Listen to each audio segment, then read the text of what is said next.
And of course, he's given lip service to global warming since then, but I know pretty much from being a Putin follower that he doesn't believe in it. And I don't think the Chinese do either. And I think that knowing that food shortages are coming, that the normal food growing areas in the north are going to be less productive, let's say, that they are starting to build greenhouses and conserve water out in the deserts of Central Asia, where China and Russia own a lot of territory in a more southerly area in Asia, below Siberia, below some of these northern areas. Are they now sucking in that fertilizer because they realize they have to make the desert bloom to survive?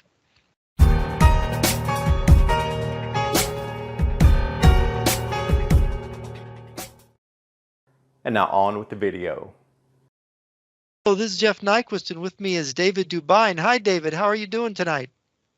Yeah, doing well. It's good that we're having a second chance to talk on what originally we had both talked about politically, temperatures, weather patterns, food price rises, and it all seems to be hitting exactly what we talked about in the prior interview. Yeah, we have a lot to talk about because the weather is really showing colder all across the globe. We've got it from Australia, New Zealand, all the way up to Northern Europe now getting hit, Russia, Antarctica having record low temperatures. So we can go over that. And fertilizer shortage, people saying the global food production is going to be down. Real problems in China, problems with, we had the drought in the Western U.S. with food there.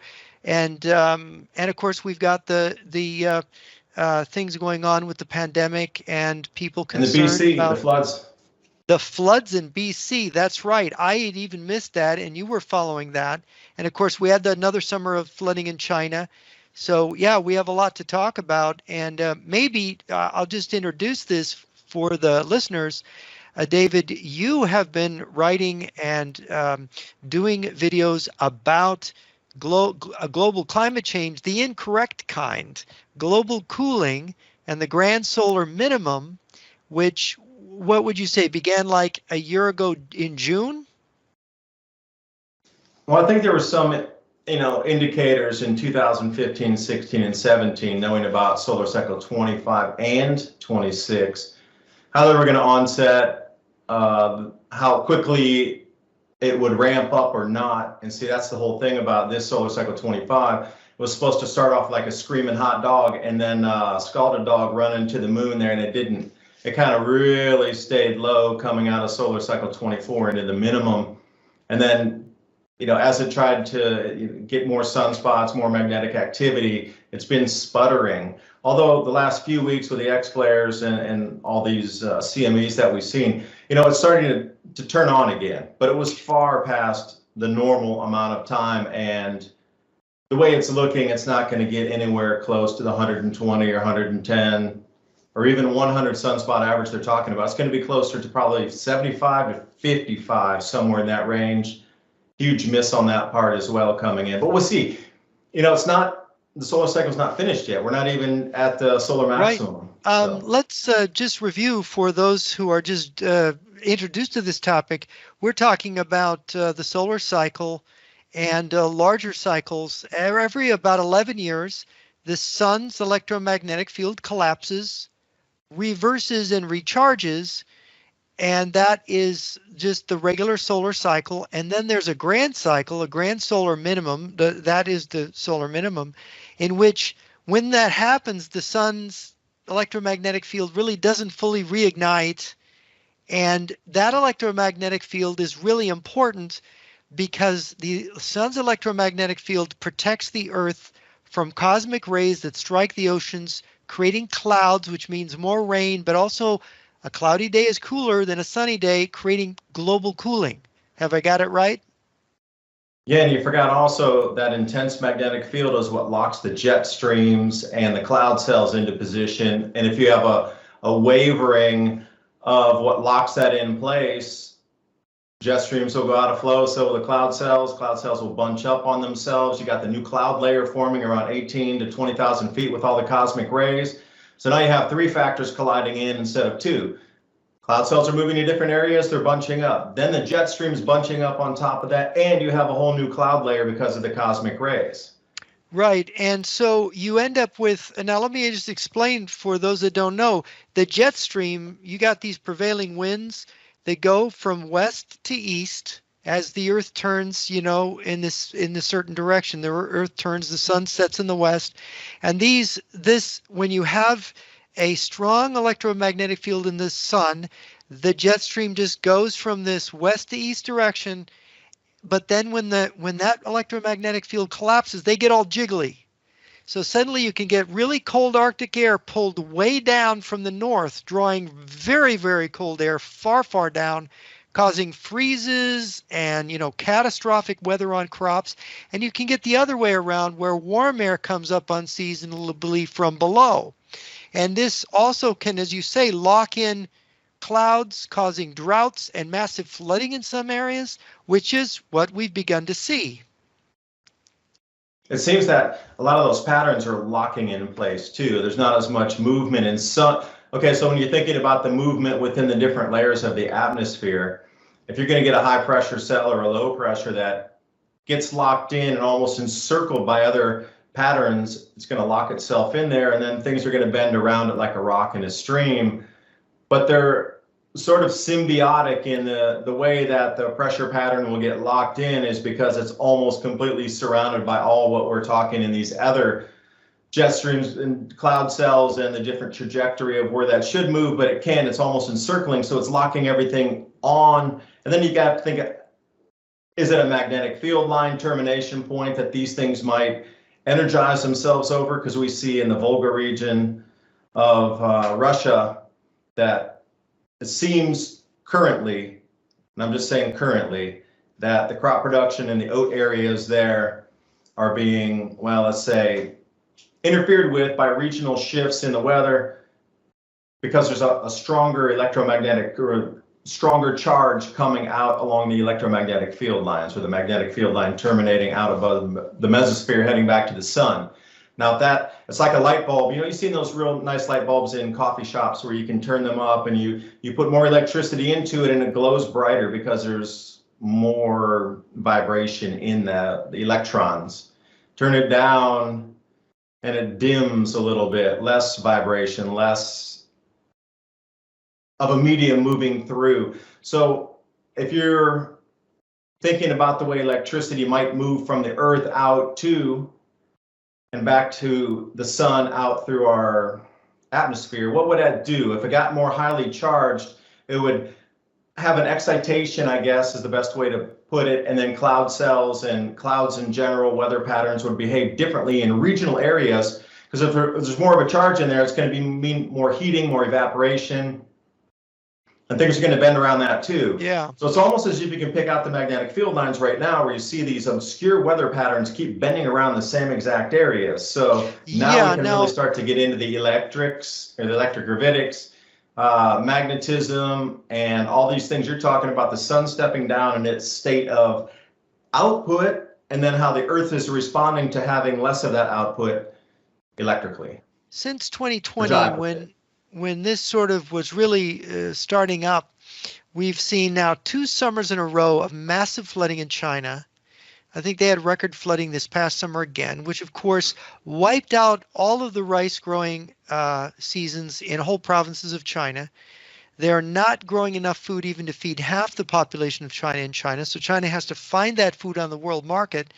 And then you had flooding in Germany this summer, some in parts of France. You've had a drought in the western United States, which really killed a lot of grain production in the United States and corn production. So that's down. In fact, I understand some of the companies that were exporting large amounts of grain to China, they just didn't have much. And China can't pick it up in Europe. And I believe the Russian numbers are down. And weren't you telling me, David, that the crop numbers for the United States for this year, the harvest, is even less than was projected by the FDA? The USDA. I mean the USDA, right? Yeah, that's it. So let me step you back to the Volga region in Russia. What are you hearing about that? Because for your expertise of what you understand about Russia and Russian politics, Central Asia, being connected back to Russia, What are you hearing about the Volga region? Because that's exactly where one of these electromagnetic field lines coming out, literally those lines that you see in the diagrams coming off that spin off the magnetic field lines of the Earth. There's a charge coming out of one of those, sending charge out from the Earth back into space that seems to be becoming more highly charged. And there's so many events around the Czech Republic extending over to that Volga region. And then you look at the crops that are grown under there, the oats and the barley, and they're having massive losses in those places. And then you look at the entire amount of production for Russia of the Volga region, what, 40%? And then you say, wow, if they're going to lose periphery regions plus that region itself and diminished yields, then how much really is going to come out of that area for oats and barley? But you say, well, it's oats and barley, the wheat, okay, but others don't. So, there's going to be a push and pull on the grains. So what are you hearing on the Volga region? Any kind of news coming out of there? Well, they had early cold weather, unusually, and of course, North America, we didn't see that, but they saw that in Russia. They had some very cold temperatures suddenly striking in the fall. You probably saw that Beijing even got dusted with snow in October. And then a blizzard, the earliest blizzard and the highest snowfall ever recorded in November. And how long do Chinese records go back? Their dusting was followed by a blizzard of multiple feet of snow just a week after that. Yeah, and we're talking October. I'm above the 45th parallel hill. They're below that, and we didn't have snow here until November, until just about the middle of November here in the northern upper Midwest. So there is, and of course, I talked to a fellow from New Zealand yesterday, talking about the unusual. Now it's their spring, and they're getting unusual cold in Australia. They've had unusual cold in Australia over their winter, and they're having it in New Zealand, and it's quite unusual. They're having also some more rainfall. Now this is consistent with the grand solar minimum, is that there's more clouds, so there's more rains, and more rains in the spring. And Australia has been really hit with unusual rains. Australia is a very dry continent, mostly. For Australia to get rains, it's quite unusual. Yeah, for this period of history. Right. For this. But if you go back in and you trace that out, there's been some incredible research synthesizing, I think it was almost 750,000 different data sets across the planet in terms of what you're talking about, rainfall. All they did was measure rainfall patterns from, there's many ways to do this now. So for those of you who say, well, David and Jeff, they're just talking whatever about this rainfall. Well, you can prove it by going and looking, and there's 5 or 6 different ways that are truly the methods that they look at the amount of rainfall increases or decreases. Then they can map that out by drilling into, say, a high alpine lake. They'll drill down and they'll find all these different layers of deposited sediment. So if you're going to have a huge, gigantic, once in a 1,000-year flood, it's going to bring pebbles and big things like this in on a layer. But if it's just an average rainfall with an average year, you're going to get a bunch of silt and clay. Yeah. And going down over the centuries, you can start to measure that out and see exactly how much runoff there was. And then you can look at the stalactites coming out of the caves. Where we're used to icicles, they build fast because it's frozen water in winter, but the cave will do the same thing over thousands of years or hundreds of years, growing year by year stalactites. They just slice those open, and the same thing. The more rainfall it is, the thicker the accumulation for that one year, kind of like a tree ring, which is another one. More, so thicker they can tree ring, tell, higher temperatures, more water. So they can tell the rainfall from year to year and go back and check. Oh, you can go back tens of thousands, hundreds of thousands of years, but you have to have the physical substance to be able to check. Mm-hmm. So if the lake only goes so deep before it hits bedrock, that's your termination point. You can't go past that. Or if the stalactite coming out in a cave is only 20,000 years old, that's your limitation point there. You can't guess after. Staglad. You pointed this really good site out, electroverse.net, and I encourage people to go there, and I think you recommended just to read a couple headlines, and you can comment as I go down here. The first one is the global average temperature dropped 0.29 centigrade last month, now sits at just 0.08 centigrade above the 30-year baseline. So tell me what that means. Well, the IPCC has been talking about limiting, and here, let's go back a little bit. Let's do a historical since I was a kid talking about global warming, now Sure. climate change, now climate extremes, rebranded many times. Mm-hmm. So if you're a little bit older in a generation and you're not 15 years old or 20 years old, you will have only heard one thing of limiting to 1.5 C rise in temperatures. But when I was a kid, it was limited to 2.0 C rise in temperatures. Mm-hmm. And we were told again and again that sea ice was melting in 2009. There will be no sea ice. The polar bears, there are going to be none. But that was in 2009. Those predictions were made earlier, 2003, 4.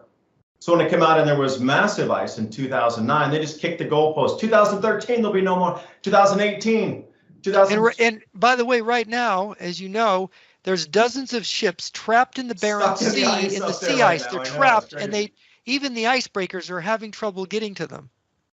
Oh, I didn't know that, because I know there's sent several icebreakers out as a rescue mission to get those ships trapped in ice this early, unexpected, fastest growing. It's almost like, I wouldn't say a day after tomorrow event, but the way that it wasn't totally ice, it was sort of what you consider slush ice in the ocean floshing around, but then something hit it and it turned into ice instantly. Right. Across that entire region and froze all those ships in all at the same time. So rescuing one ship's one thing, but hey, there's 20 ships, Mayday, Pan, we're stuck in ice. Yeah, and I think the number's above 30 the last I checked that are stuck out there. Go get them all with 2 icebreakers. Yeah, when you read, I was always big on the Arctic explorers. So what happened, the famous expedition of Sir Ernest Shackleton, their ship went down. They were going to go to the South Pole, and they were going through that slushy stuff, and all of a sudden it hardened up and the ship was trapped. And then it got harder and thicker until it crushed the hull of the ship. And then they were stuck on the ice, right? And they didn't have a ship. And they were kind of like, Robinson Crusoe. They were living on penguins and stuff, anything they could catch out there for almost 2 years, I think, before they got to be rescued. But can I ask a question, Jeff? Yeah. What was the what year was that? Do you remember? I know the story, but I can't remember the year. Before they came in, right after, you remember, I think it was 1911, 1912. The Scott and Amundsen were racing for the pole. And Scott was the British captain, naval captain, who was taking a British expedition, and they were trying to reach the South Pole. He used Shetland ponies and not dogs. And then Amundsen, the famous Arctic explorer, came down on the other side of Antarctica with dogs. And his trick was to eat the dogs on the way back, because the dogs would pull their supplies, but they need less supplies and it was fresh meat, so they wouldn't get scurvy. So Amundsen, and of course everybody said he was cruel to animals, and he beat Scott to the pole. But Scott famously, his polar party died on the way back. They died of scurvy, actually, they believe now. And so you had lemons, not dogs. What's that? Limes, not dogs. Limeys. That's how the whole limey, right? Brought the limes with them on the ships over so they wouldn't get scurvy, vitamin C deficiencies. Eat the limes. Look for the trail of limes. Oh, the British are here. Yeah.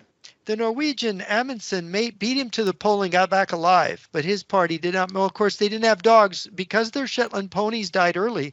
The men were pulling their sleds. So imagine, the men were pulling their own supplies, their sleds.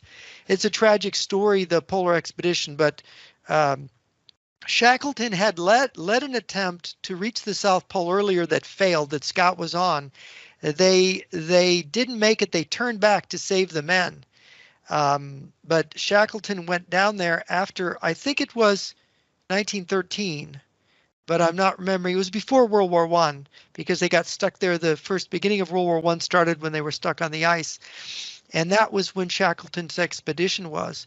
So getting stuck on that ice, you cannot predict. This weather can be unpredictable. If that cold comes in, if those ice flows come in and it solidifies, this is how a ship gets trapped. And this is what's happening with the Arctic now. And of course, the Russians knew it, because in the last decade, the Russians had commissioned the building of an unprecedented number of new icebreakers. And they have nuclear icebreakers with nuclear engines.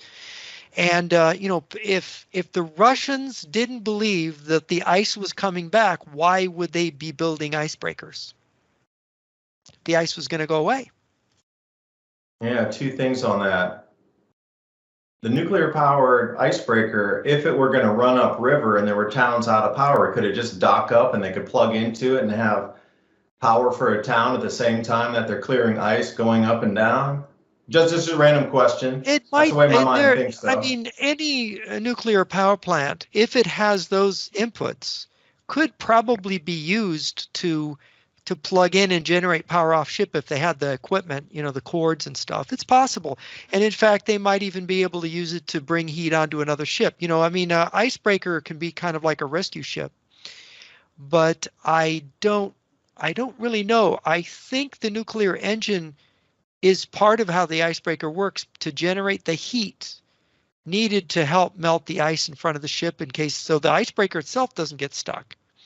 But I've never really studied the actual design of the Russian icebreakers. I know that they're pretty sophisticated, and they're building up their fleet of icebreakers. And as you know, Russia has the longest Arctic coastline with many ports up there, and they're not all ice free all the time.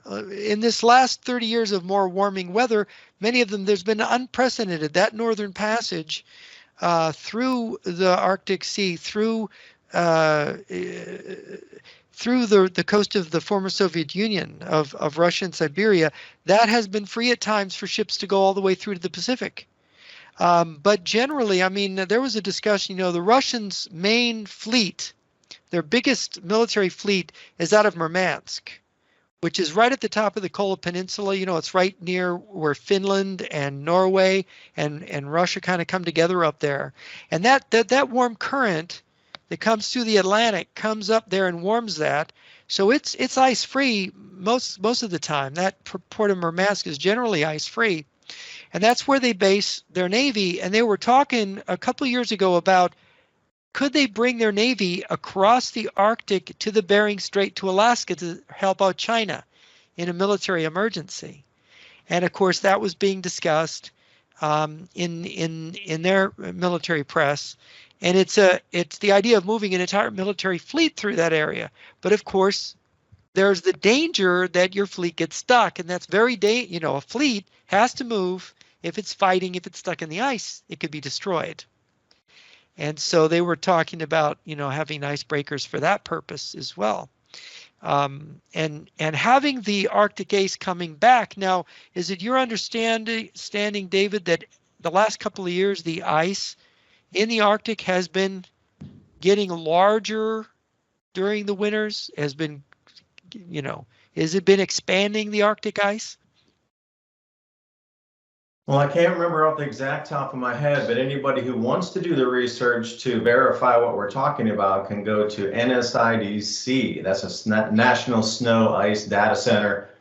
And they have to within a couple hundred square kilometers or even more, tuned in than that, how much it is at the low melt point and what day it terminated at the melt point and started to regain ice through the last 30 years. So you can start to look at it yourself. But yes, as a general, over the last 3 years, it started to rebound on the ice, which makes me wonder. I wanted to go back to the icebreaker point for a second here. But this is the way my mind's working. All right, a nuclear powered vessel has a power plant on it.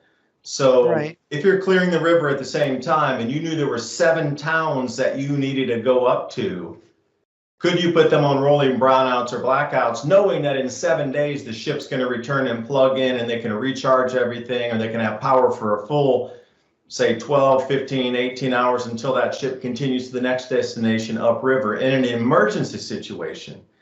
You would know, and that would give you so much hope that you would have electricity full for 1 full day once a week versus being permanently out of power. Like, how would that change your mind frame? And are they thinking the same way? All right, maybe there's 2 icebreakers that follow, and every 3rd day you get full power to be able, and how many, you said an absurd amount of icebreakers, and how many could be retooled to do the same thing on smaller fleets to go up the rivers, because there's an enormous amount of large cities on the rivers in Russia. So what if it were to be, a new way to power and keep trade open at that time? And then the icebreakers, when they're not in service or being repaired, they could just sit at a destination more remotely and power the thing all through the summer. Yeah.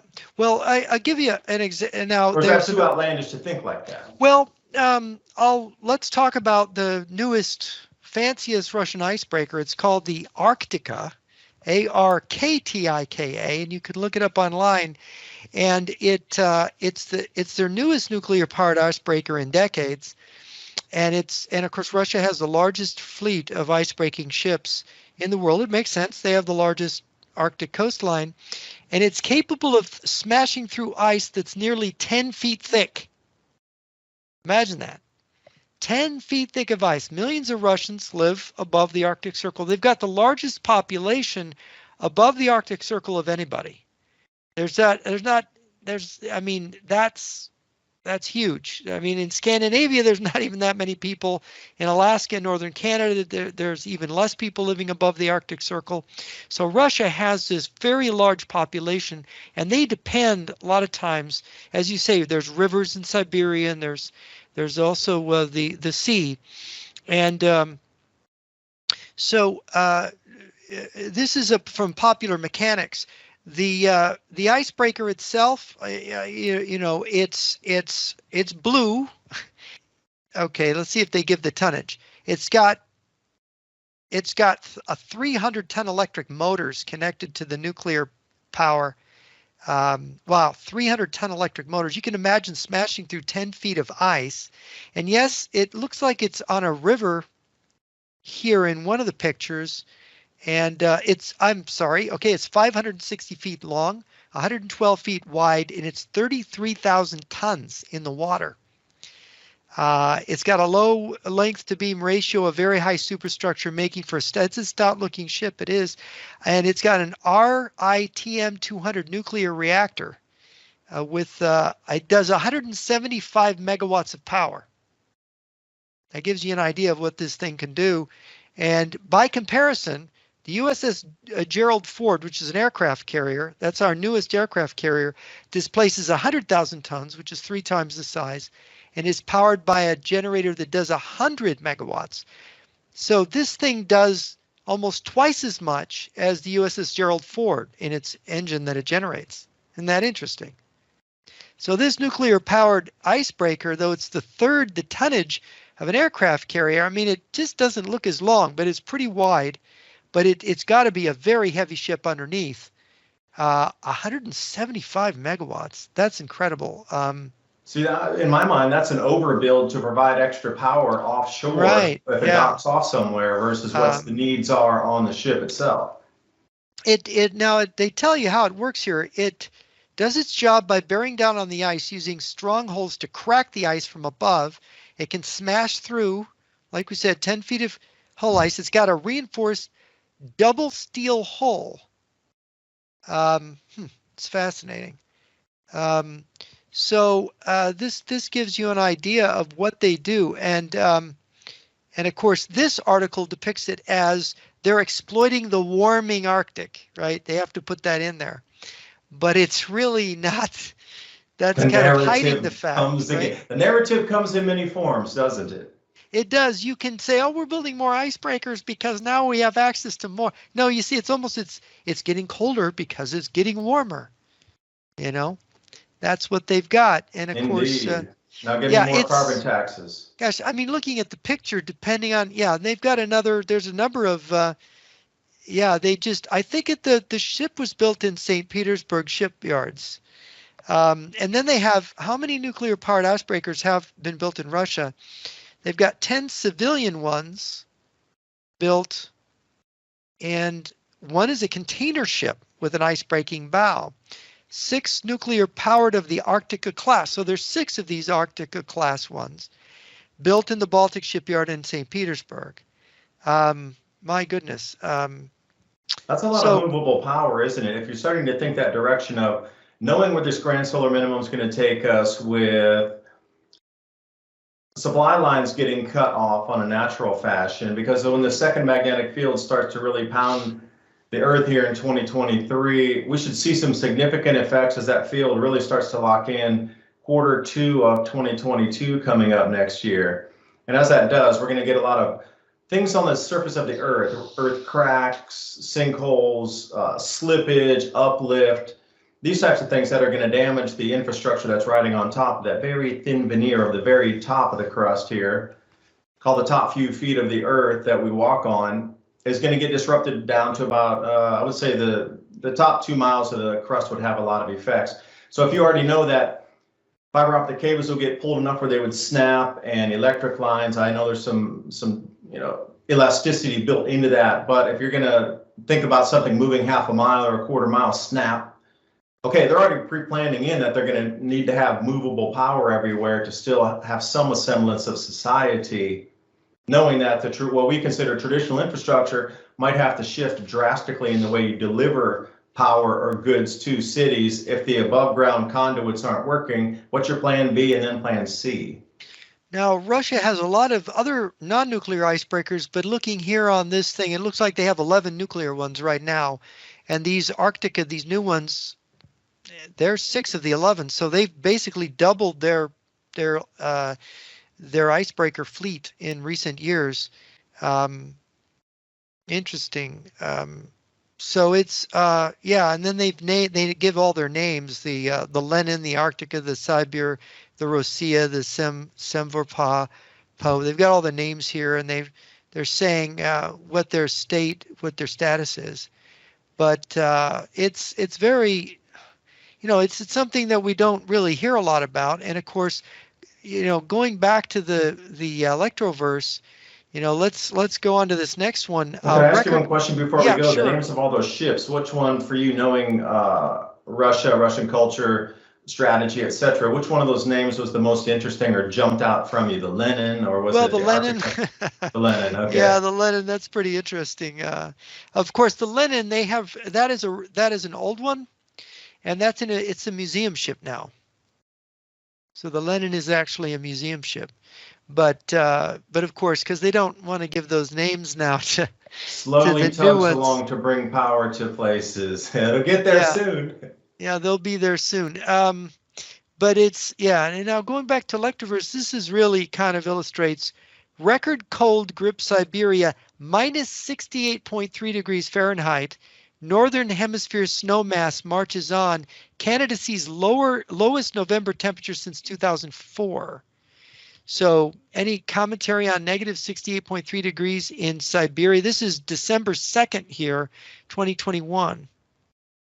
Right, and those are degrees below zero. Below zero 67 Fahrenheit. degrees below 0 Fahrenheit. Because a lot of times, the way that the mind works, you have to put that below 0 to get it to really register. Whoa. And those who like the Arctic explorers, if you read about Admiral Byrd spending the winter in the South Pole, if you read about these other expeditions, minus 40, minus 50, these are killer temperatures, right? Minus 68, imagine. That is so cold that if you expose your skin to it for more than a couple minutes, your skin will literally freeze. I mean, it is that is unbelievably cold.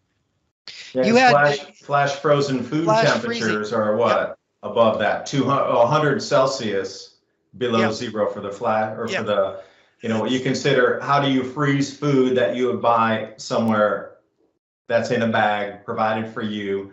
They froze that. Flash freezing is that around that temperature for what you consider vegetables and things you would buy from Bird's Eye. I'm not promoting, I'm just saying, I'm just remember the name.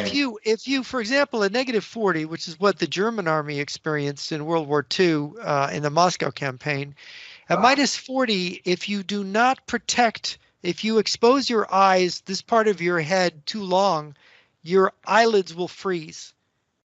And then you lose your eyesight because you can't close your eyes. And they had lots of German soldiers go blind because their eyelids froze. That's what negative 40 will do if you can't get some kind of protection. Wear goggles, have something that keeps the heat in somehow. Go 25 degrees colder than that. Right, 25 degrees colder. Just imagine. I mean, they had people. I mean, it was very famous. They issued the German army was not adequately, they did not have adequate cold weather gear in 1941 in December. So December 5th, the temperatures just dropped all of a sudden to this, this Arctic cold front just came in out of nowhere. And you could freeze to death defecating. Men literally trying to go to the bathroom would freeze to death before they could finish going to the bathroom. That's how cold minus 40. Minus 68. Imagine that. You better be wearing a diaper. Maybe a Yeah, and space I want suit. to come back. In fact, the thing about the food in the cold too. When Shackleton was stuck in the ice and they was finally rescued, and the crew was finally rescued, whoever survived through that. The account is that when they finally got him back to an open water port, when they first came in, they all jumped out of the boats and started clubbing all the elephant seals that were just the random ones that were laying there and used to the people, but they were so hungry. And so, meals came by so infrequently. And they called them madmen at the end of it because they just ran around and clubbed 20, 30 You can elephant imagine, seals right on the yeah. beach there to get it because they were so used to jumping on whatever they could. So they're like, "There's food on the boats, go get the food. There's food there, go faster." You just imagine you're living on the ice. You're trying to find penguins to eat. You are living on an ice floe basically, and your greatest moment of hunting was you found a what was it, a snow leopard or whatever that they shot. It's one of these giant, it's related to a seal, and that's what you're eating. And they even had killer whales coming up underneath their encampment, breaking up into their encampment, trying to find them for food. But it's yeah. There's a book called The Incredible Journey of Sir Ernest Shackleton, which I recommend. I mean, I read it as a kid twice. I liked it so much. But it was truly an incredible journey. But how they got rescued is they had a longboat from the ship, and they decided to dare the weather, and they tried to sail that longboat from the Antarctic Sea area up to South Georgia Island, a whaling station. And they almost didn't make it, but this party made it and said, "Come down and save our friends here." But not one man died of that expedition. They all lived. Nobody I died. wasn't aware of that. That's a good factoid. That is why what's incredible, Shackleton was famous as an Arctic explorer. He did not want to lose any lives. And I think he died of a heart attack like a couple of years later. He was getting ready to do another expedition, and he had a massive coronary and died. But a fascinating story. And of course, they had been missing for almost 2 years at that point. And when he walked into this whaling station and they saw him, and of course, they were in terrible shape, these guys. They were like in shock. Oh my God, Shackleton, look at you. Where did you come from? You're lost. You're gone. You go down into the Antarctic and they don't see you for 2 years. You're assumed dead. Oh, absolutely. Even in modern day, are you kidding me? Today, the searches called off, we couldn't find them, and then you found your way into an ice cave and then pop out because you were eating algae out of the ice or something, right? Right. Yeah, it's an incredible story. But here we're seeing these incredible temperatures. These are, when you read Admiral Byrd's book, I don't remember him recording a negative 68 that winter he spent, the first human being to spend a winter in Antarctica. I don't remember that. I mean, I have to go back. Maybe he did, but I don't think so. And didn't we get a record temperature in Antarctica recently? I thought I read negative 78. Wasn't that the coldest temperature ever recorded on Earth? It was touching that. I think the coldest is 82 below zero or 81 below zero dot something. But the reason that was such a thing is, down at that time of the year, again, it was an out of season thing. It was in the wrong month for that extreme cold to happen. But, the reason it came to a lot of attention was that was literally within a degree or so of the coldest temperature ever recorded on the entire planet in the warmest year ever, going into spring in the warmest year ever. So that didn't sink too well over there, did it? That was last year, by the way. That was last year. Yeah. This record grips temperature grips Siberia. They've got a quote from two scientists. One, Dr. Fred Seitz, said, "I have never before witnessed a more disturbing corruption of the peer review process than the events that led to this IPCC report." And Dr. Tom Sagelstadt says the IPCC global warming model is not supported by the scientific data.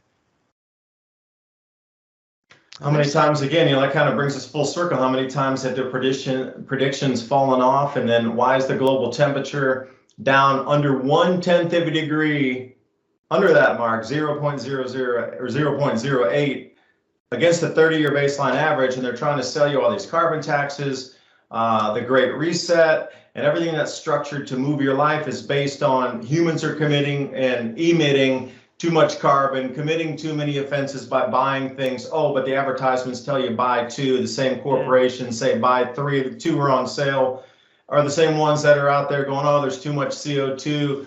And how many times can you see the predictions fall through before? I guess never, because so many people are still on the bandwagon of believing. But you need to be a little bit older to understand the changed predictions, and especially that 1.5 C now. We got to keep carbon dioxide below 1.5 C, because you got to realize even when it terminates at its point, it'll still last 1,000 years in the atmosphere.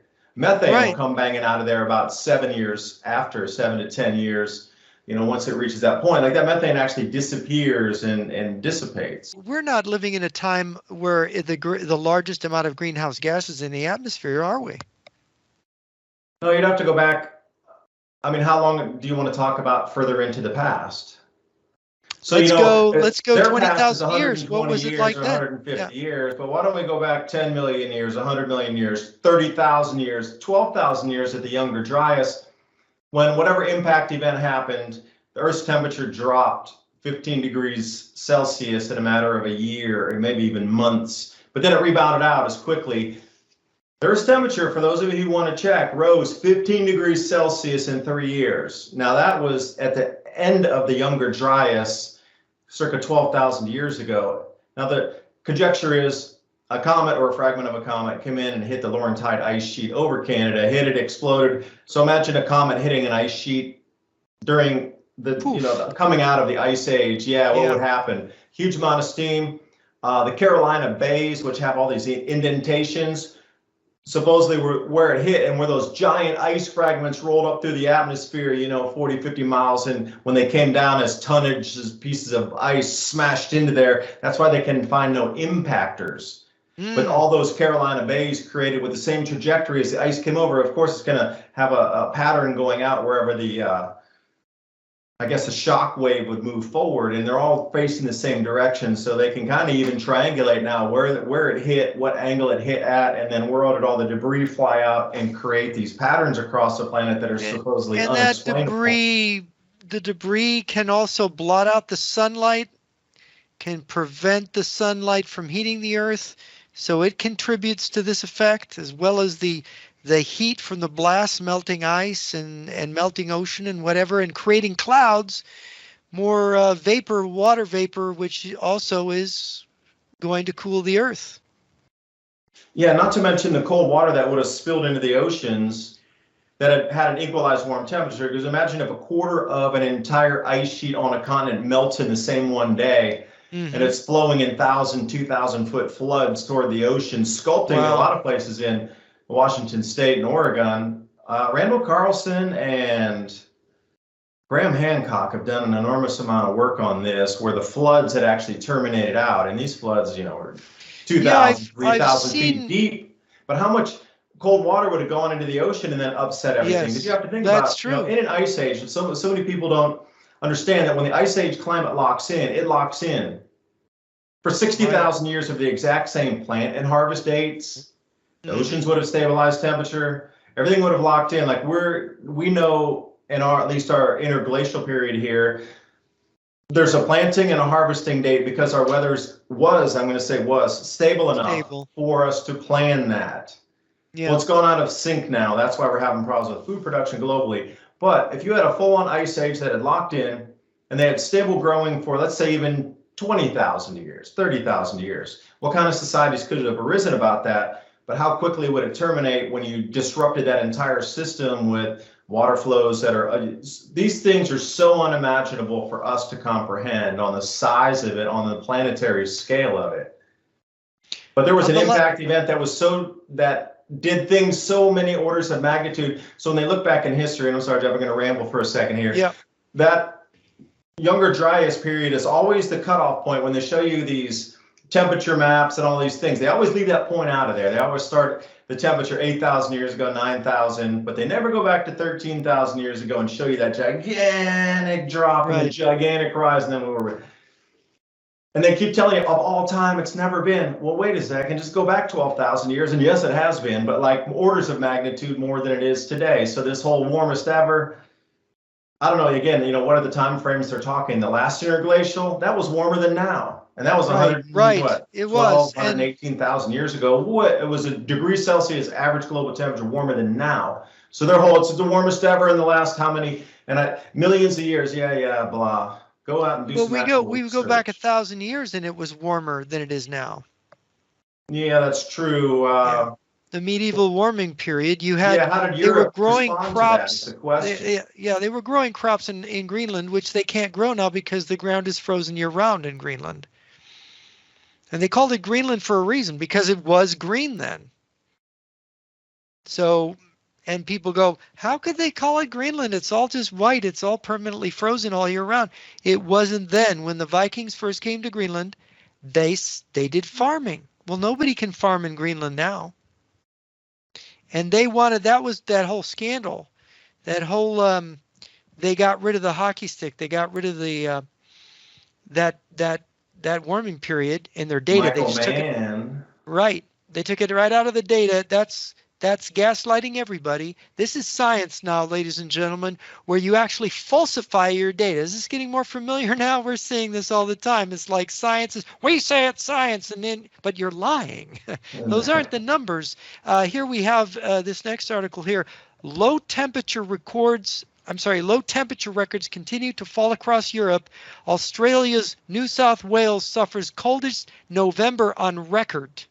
And this is December 1st, 2021. Chapters of history are written by how cold it is or how much food you can grow or not. And that is the last 10,000 years of Earth's recorded history, and what we know civilization is determined by how much food you can grow, period. And when you start to see all these signs lining up from both hemispheres now, that below normal temperatures are there, I think the southern hemisphere is leading this grand solar minimum by one season, and then like what they just experienced down there, we'll experience here, and vice versa. There'll be one season ahead as it goes into winter next year.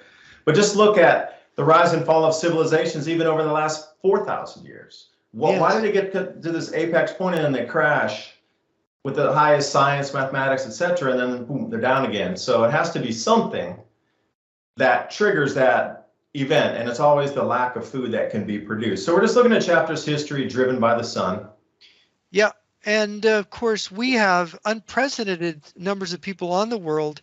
If we go back through written history, we're talking about 2,500 years of written history going back to Herodotus, in which, the population of the world was probably a couple 100 to 300 million people total. You get to about 200 years ago, you got about 1 billion people maybe. So now all of a sudden, in the last 50 years, we go from about 3 billion people, 2.5 to 3 billion people. Already we're almost at 8 billion people in the world at this time. And that is astonishing. So if we've doubled the world population in the last 35 years, nearly 8 billion, last 40 years, we're suddenly, we've been able to feed those people because it's warmer on the planet. And because it's warmer on the planet, but now it's getting colder, what's going to happen? And we see the effects on food growing, which we're going to talk about in a minute.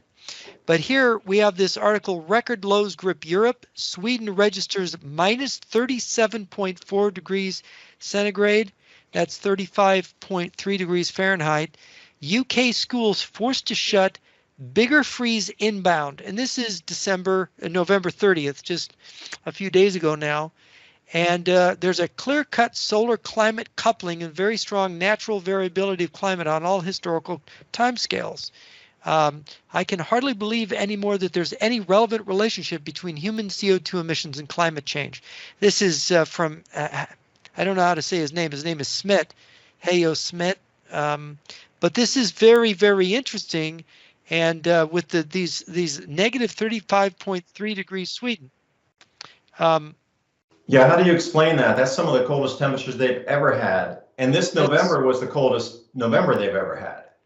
But Brutal that 30, Arctic air. negative 37, that broke all their temperature records. Even in the month of December, you're looking at the onset of the cold events, and you can trace that month by month on what the coldest month is, obviously January, February.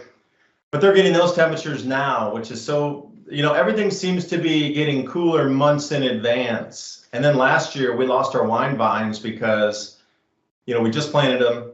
And then it got so cold later in the spring after planting that everything was frozen. So the cold's onsetting earlier, and it's having strange freeze events further into the spring after people plant. And this is the exact same thing talked through history. The loss of crops coming into harvest season, and then into the spring, the planting season was delayed by months, plural.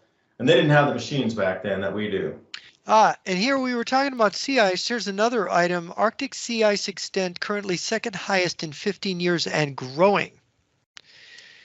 Wow. That's how did that ever happen? IPCC. Does anybody ever want to correct it? All those news headlines that you say, some of them are being memory hold. The good ones, like the Arctic temperatures you mentioned, you couldn't find it. You had to go in the Wayback Machine and look for it. But where are these retractions or additions to? Okay, the sea ice, I had a chance to look through the 2021 IPCC report for policymakers, and that's a real easy one to read. They're not going to give you the full 300-page thing. But in there, it's 20 pages, 20 plus pages, and one of the sea ice graphs were in there, and they were off on the miss on last year and this year, but the projections were so far getting low that the actual sea ice amount was literally from here to my microphone on their chart, and there was no retraction or addendum to say, well, sea ice has been accumulating and growing over the last years. In Greenland, another anomaly, how much record ice is on Greenland up there, because on the electroverse chart you can jump over to the DMI, which is the Danish Meteorological Institute, and then you can check out the Greenland ice daily, which is either gains or losses, accumulated balance. There's a whole bunch of different variants in there to see what the ice is doing on Greenland. Well, they had an event last year that took it two orders of scale off the chart, 13 gigatons for a single day gain, and they have their chart pegged at 10. So they'd have to put a whole nother thing, and then that blue line would stick up in last year, so it wouldn't make sense. Like, wait, we're supposed to be losing ice, and if you look at the overall gains on Greenland, they continue to rebound and have extreme anomalies with these massive gains. If you look at the sea ice or the Greenland ice chart from last year, there were two massive events that were so far out that they literally need to redo the chart to add two new bands in at the top there so it can fit from last year's gains. What I've noticed is that through all this is when I go to look, I know something, I've seen something go by about colder weather, and I go back to find it, and I can't find it with a Google search. It's like the search engines, and then all I can find about it is how it's getting warmer and how these idiots these climate deniers are all wrong. And it's like, why is there accuracy to make us believe it's getting warmer when it's actually getting colder? What's that about? We've got a story here. Rare heavy November snow traps Brits in pub. I guess they might like that, right? To get trapped in a pub for third night as Arctic blast engulfs Europe. Yeah. That's where to get stuck if you're going to be stuck. Oh, the keg's dry. No. And they quote Professor Fritz Verenholt, quote, "It's now obvious that the IPCC models are not correctly reflecting the development of atmospheric temperatures." Of course, they're trapped in a pub for 3 days by snow in the UK. When does that happen? 15-foot snow drifts too. Don't forget that part. They were. I saw that they had the picture there. If the readers go and find that story, there it is. This is the pub. It's just the whole building's covered in snow. And did you see the blizzard warning for Hawaii as well? No, there's a blizzard warning for Hawaii. Yeah, Big Island. The Big Island. Don't worry about yes. it. Don't ask any questions. They've got No, high I'm altitude totally there. serious today. If you look, Yes. There's a blizzard warning for Hawaii today on December 3rd. And then, of course, in Scotland, Nordic power prices surge on sub-zero temps and low winds. Danger to life warning issued in Scotland, plus no hurricanes for the first time in 65 years. This is from November 26th. Well, you're looking at a changing ocean. What's also drives a lot of different weather patterns that are hitting Europe coming off of those isles first. So when you look back in history, you start to see when there's different circulation changes in the ocean, the upwelling, the sinking of the cooler waters, if that gets disturbed at all, well, then that warm water patch that's there that keeps the UK would probably be about the same temperature as Moscow. I think I've heard this reference before. London would be about the same temperature as Moscow if that ocean current didn't circulate up there to allow different weather patterns and a warming ocean to keep that climate, substantially warm. I know that if Moscow was in the Western Hemisphere here in North America, it would be on Hudson's Bay. That's how far north it is. I know that Europe is further north than most of North America, but it's got, as you say, the warming current. I have a friend in Sweden, and I'll call him here from the northern upper Midwest. Actually, more Canadians live south of where I am than live north of where I am right now, because part of America sticks above, Ontario, where a lot of Canadians live. But you think about how further north Hudson's Bay is from where I am, it's like, ugh, that's really scary. But the current does change the weather and make it possible for people to be in places.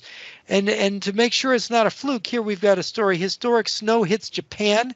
Record flurries cause shutdowns in Russia and China. Spain issues cold weather alerts, restarts old coal power plants to cope.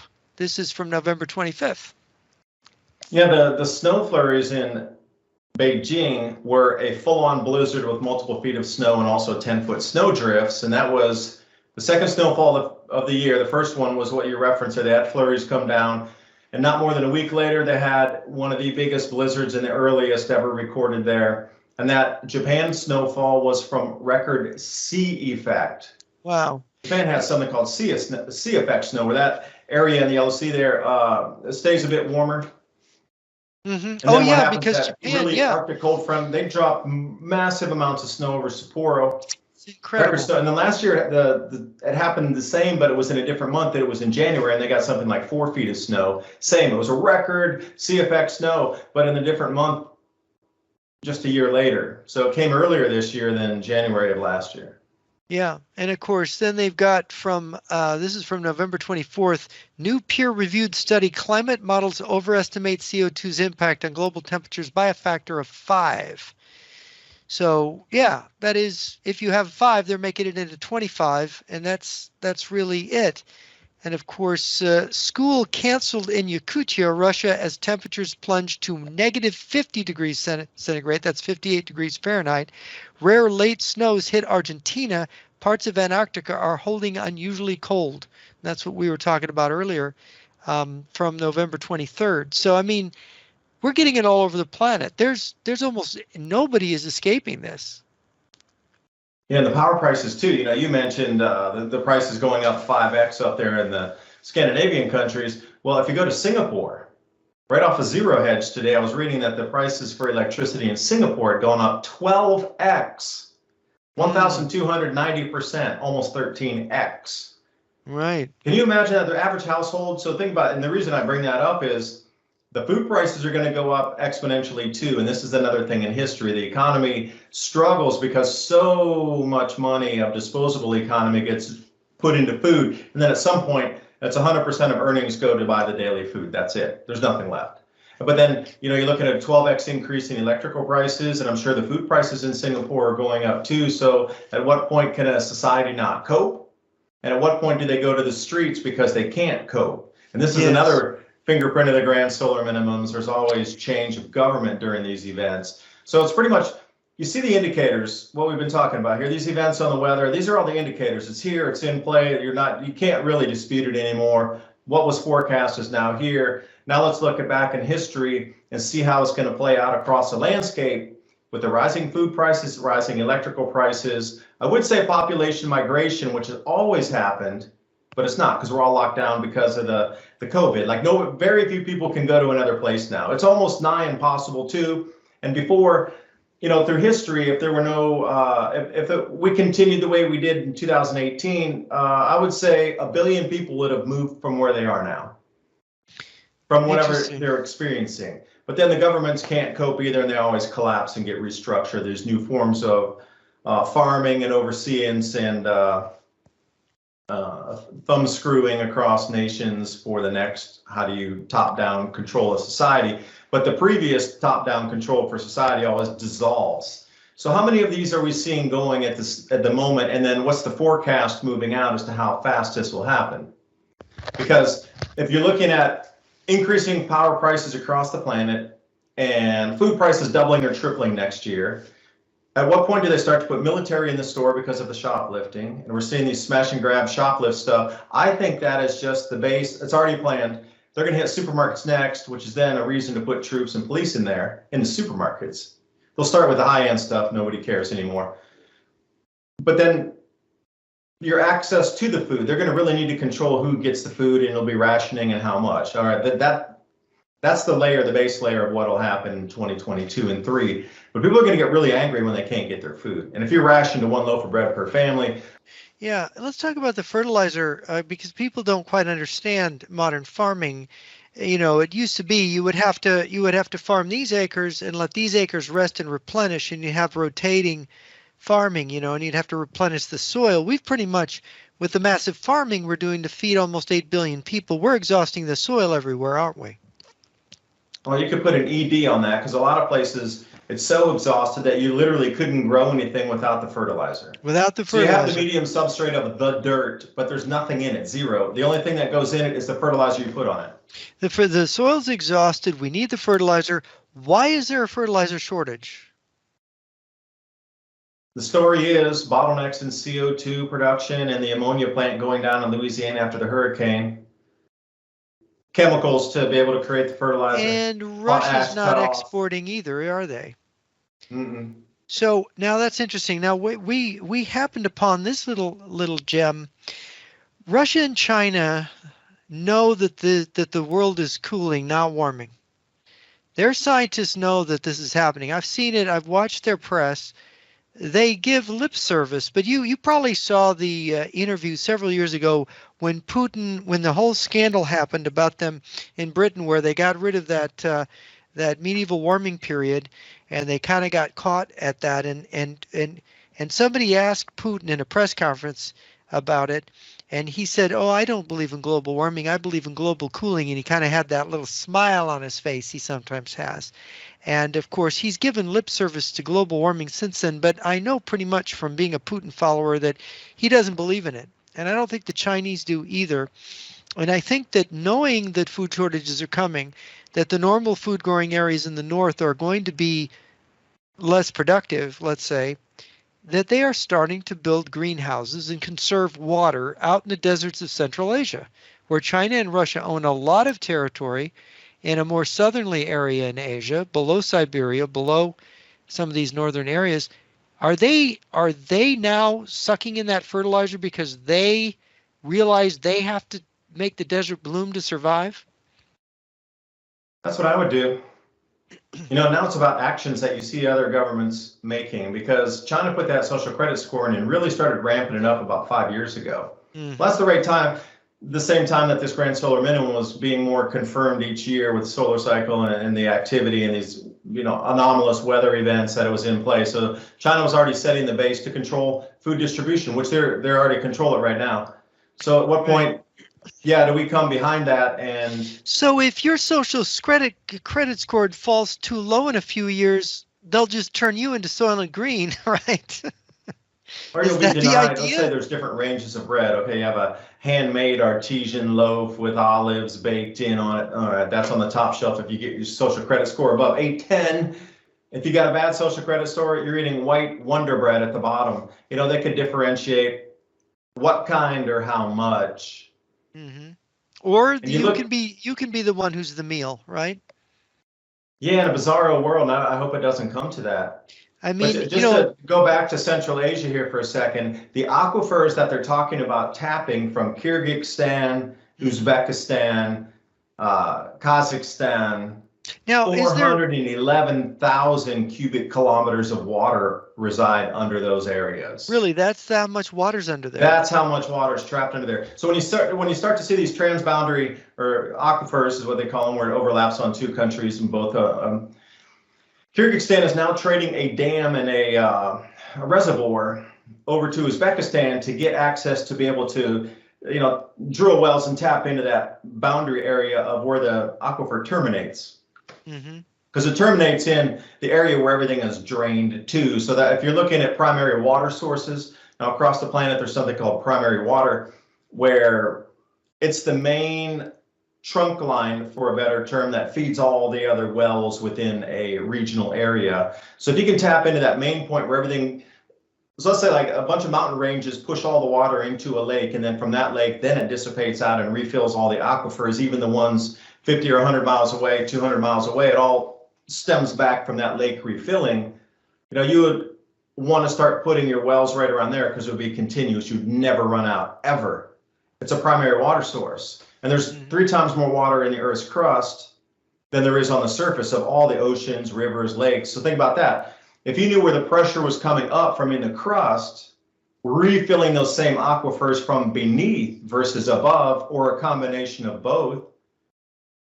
And we're talking about fresh water. We're talking about drinkable water, usable water. Yeah, we're talking about usable drinkable water for agriculture with no filtration because it's coming straight from the earth. Now, if there's more calcium in it or something that could affect plant growth, yeah, you could mediate that or mitigate that. But the way they're looking at it now is the earth has all the water under it. We've squandered and polluted all the water on the top. So why not go into it now? Because I think that's why all these agreements are being made in warmer climates and all this amount of how many millions of greenhouses are being put out in these areas. They're tapping the desert. Same with the Nubian sandstone aquifer in the Sahel.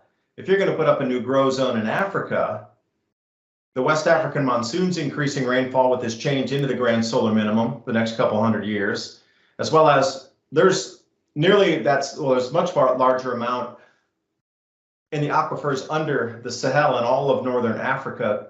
But I was just talking about the Libyan area there where Gaddafi had put out an enormous amount of agriculture, tapping that very same water source, built all these gigantic aqueducts and giant pipe systems to bring water from under the desert underneath it up and out to irrigate crops. And they were a couple 100,000 acres into production before it got all destroyed by the U.S.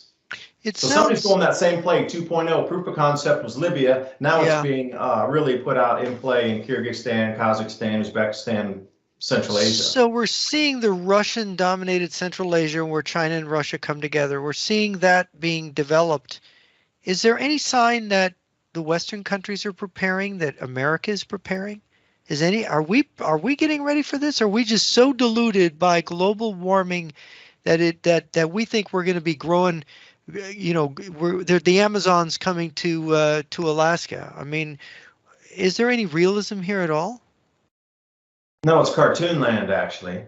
Because the way the United States and a lot of the countries are going into it to limit your access to food, they're going to do all these hoops and hurdles where you're going to need to take the next round into the body to keep the green pass going. And if you don't have that, you won't have any access to the food. Because look how fast everything has moved, even in the last 2 months. In the mandatory across how many countries now? 3? Now they've got maybe more. They got a mandate in Austria, and of course we know what's happening in Australia. And Germany's on the bench to do that next, and then you go over to Lithuania, I think also. It seems to be about, locking people down and getting them to get a passport, which is going to be like one of these cards you're talking about, where you've got a social credit score and whatnot. For what reason? See, the reason is control of food and access to food. I'm sure of it now. So give me a reason why you would need all this to control what and access to what. You're controlling the food.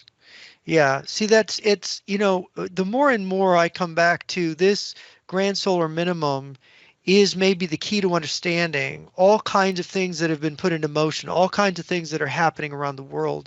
And when you see countries like when you see what Moscow and Beijing are doing, and what you see how the West is being gaslit, you're saying, okay, who is managing this process? To whose advantage is it? To what extent are we being herded like sheep? Reality is a little different than we're being told, right?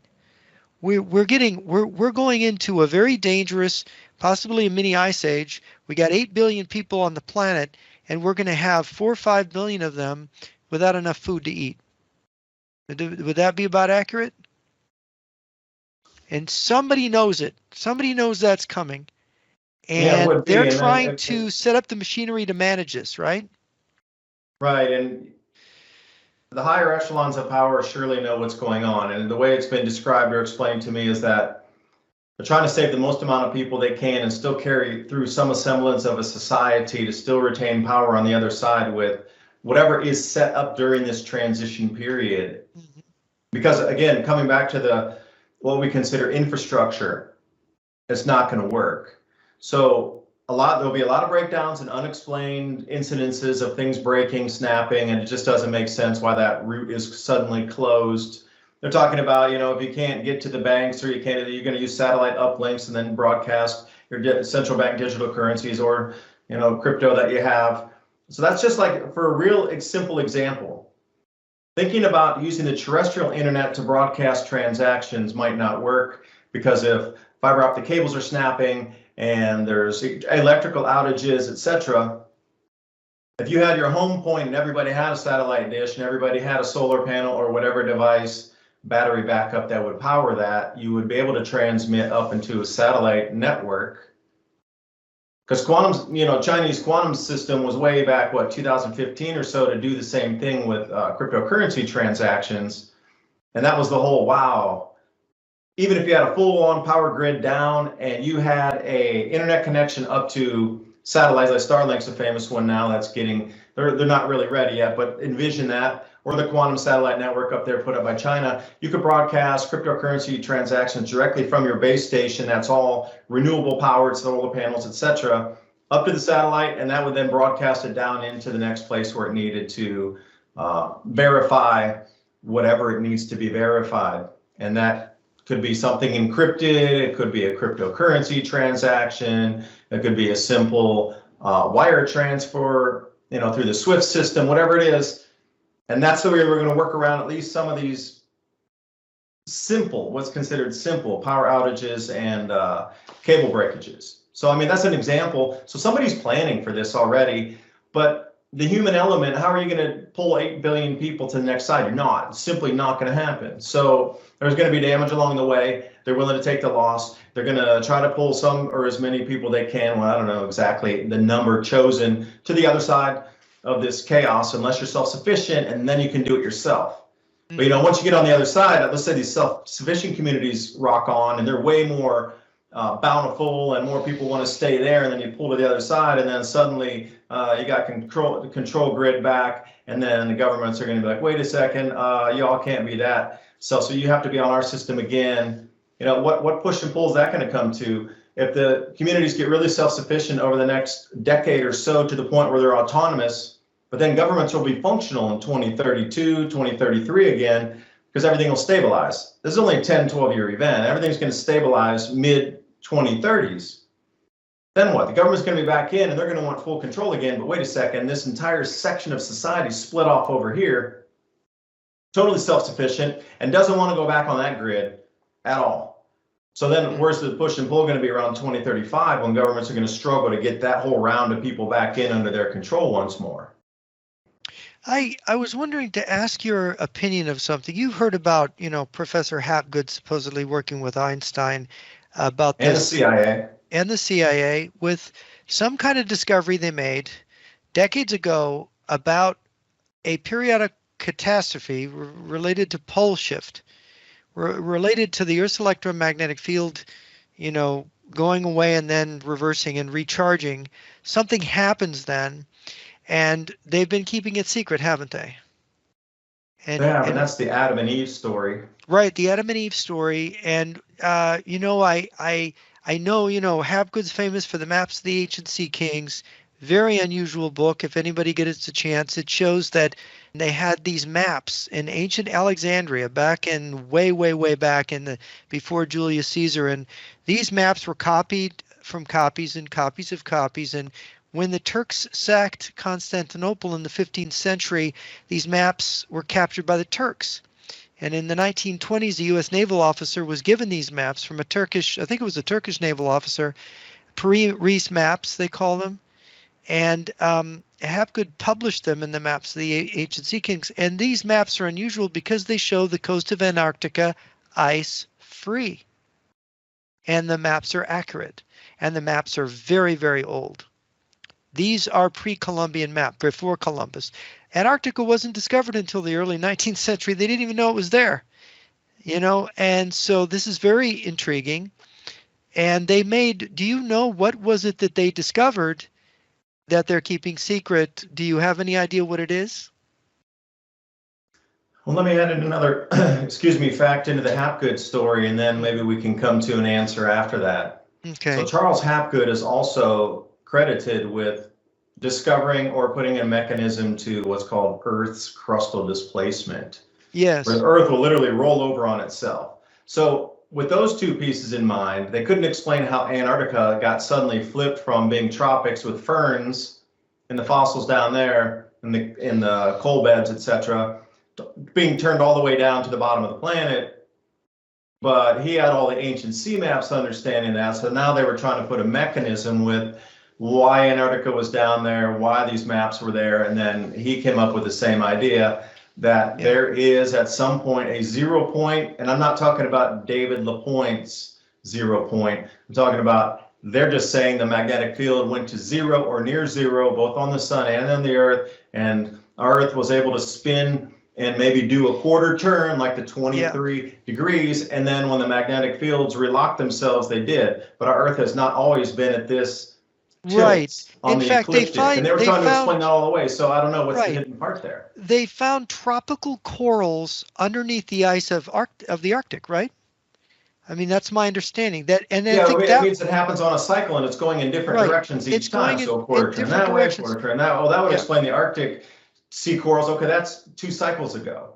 Right. But then you try to put a timeline on the cycle length, and this is where you get into the problem. Yeah, or the hidden part. And to explain it to the listeners, Hapgood got his inspiration, I think, by watching a washing machine get out of balance.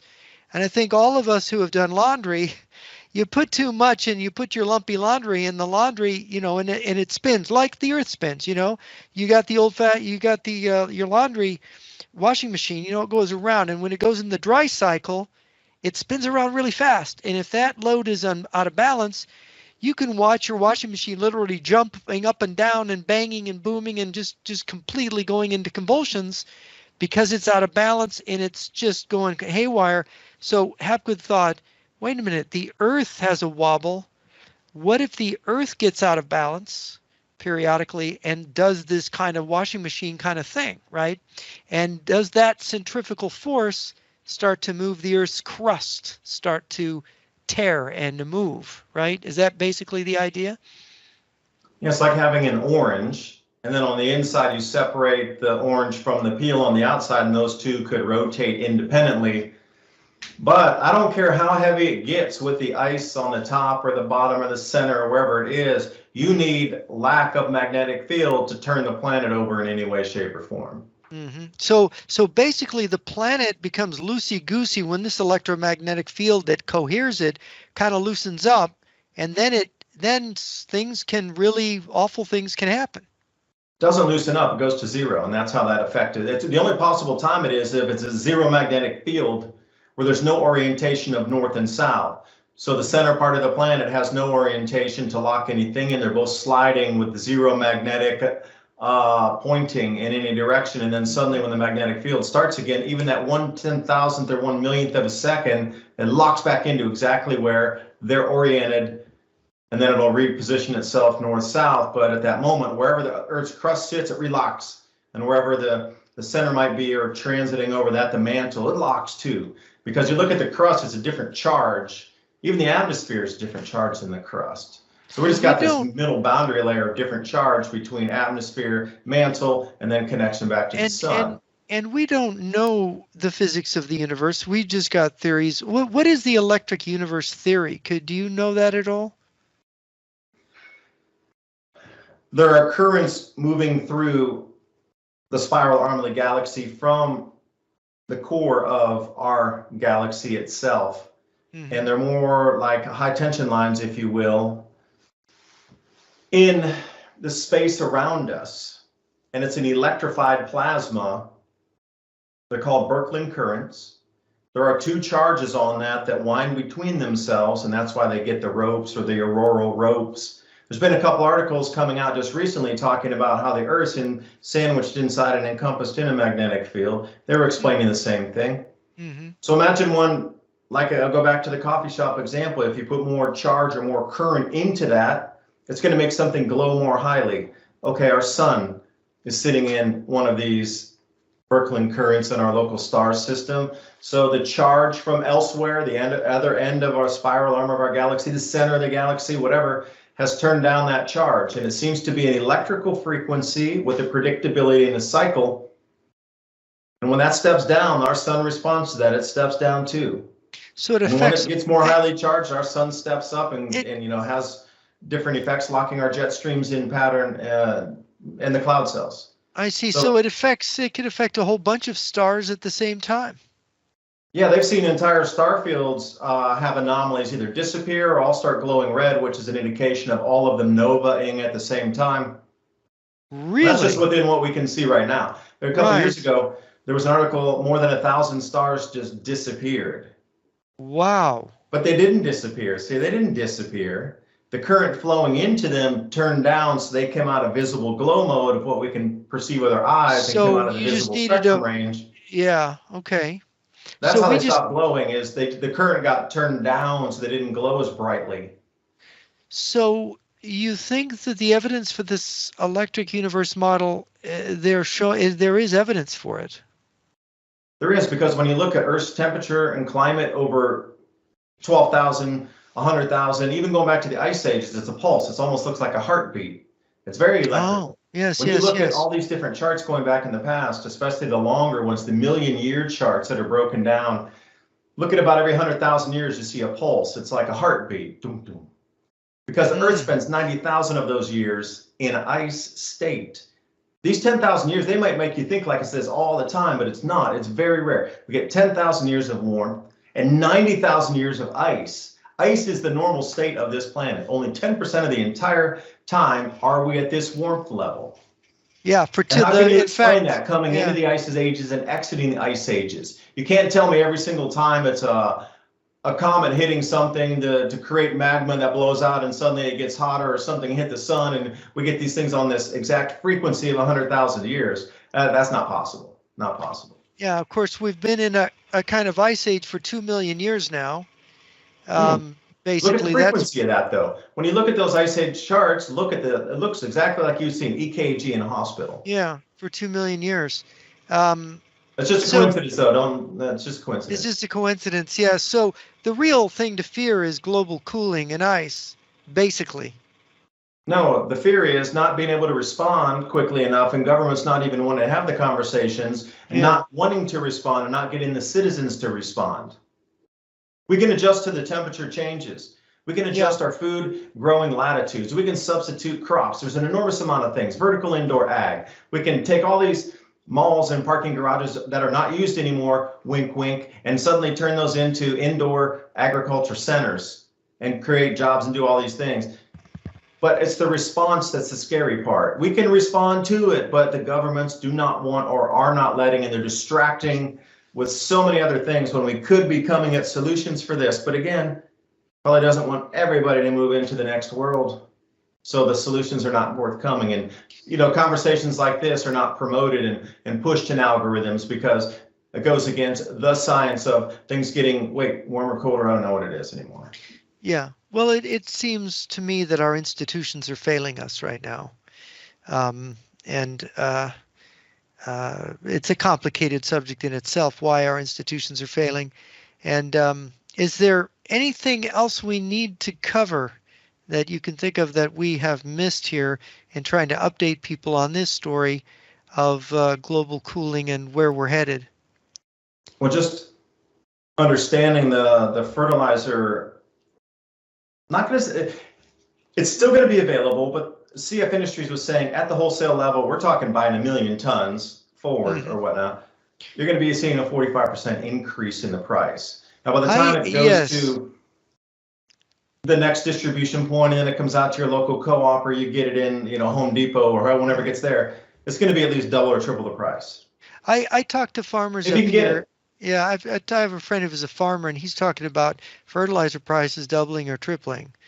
Right, And but the and the yields are going to go down 20%. And yeah, that's what not a lot of people are talking about. And if anybody's been following the Sri Lanka mayhem down there, see, Sri Lanka was being so woke, and they said, oh, no more chemical fertilizers in Sri Lanka this year. mm, So they cut off all chemical fertilizers coming in, only organics or what you made. So they set up all these village co-op programs where one village would make organic fertilizer for all the farmers around the area. But even doing that, their yields were down 50%. So then they had to save the day by bringing back chemicals to boost them, mostly potash, to kick everything into high gear for the last month and a half of maturation. But just generally across the globe, if you think we're going to go with the fertilizer production this year, we're going to get 10, I'll just be conservative and say 10% decline globally across all the grains that we grow, or any agribiz that uses an enormous amount of fertilizer as the input to get things to grow.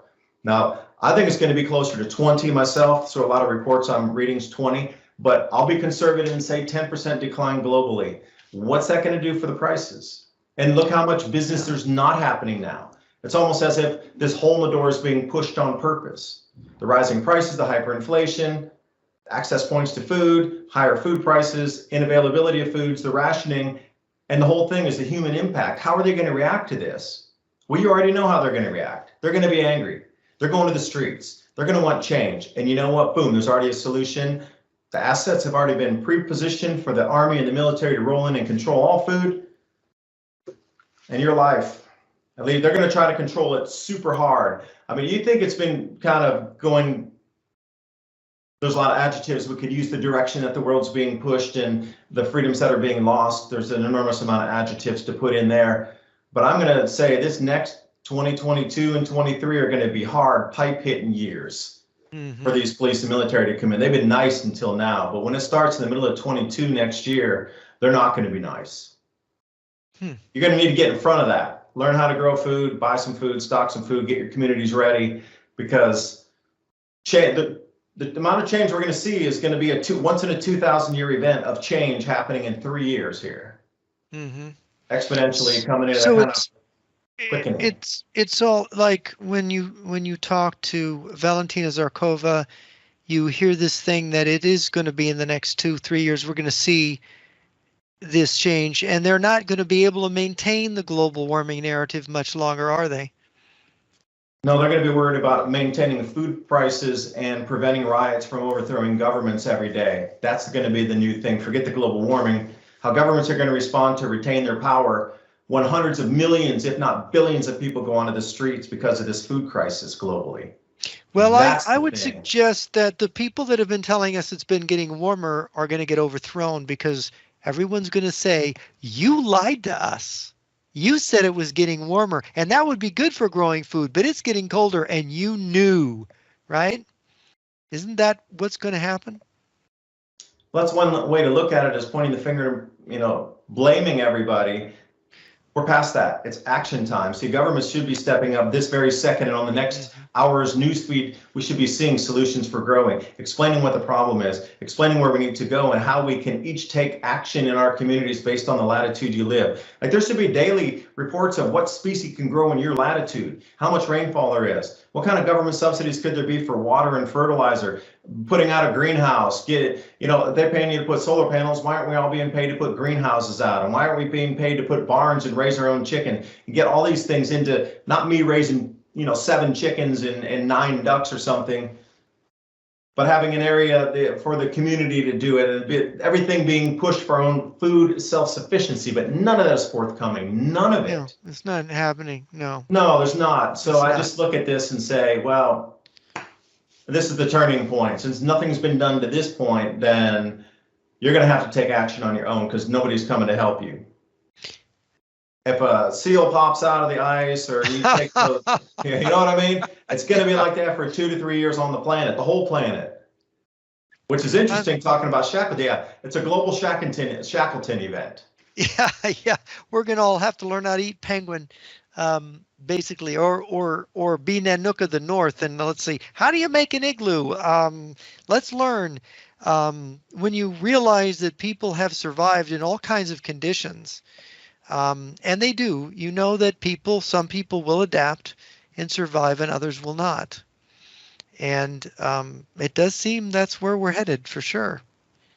Well, very I'm not good. going to Well, be one of those. And the message I can give out as long as I still have breath is please get ready, because if you're more ready and our communities are more ready, we're all going to get through this way, way, way better. So it's not about me stocking food in my basement and surviving it while you have a terrible time. It's not like that. It's about no, trying to get as many people on board as you can right. so everybody can have an easier life moving through this, working together. The more people prepared, the better for me. More people prepared, better for everybody. But thanks, Jeff, for having me on so we can discuss your issues. Hopefully somebody, if even 100 people watch this video and start taking action, this is my hours well spent. Even if one person takes action after watching this video, thank you for spending the time and taking some action after this. It's worth my time to talk. So at least one more person is going to get more ready, and maybe it'll be the butterfly effect or whatever that is, that person will be the person that rolls it over on the planet to help us get ready or go through these changes.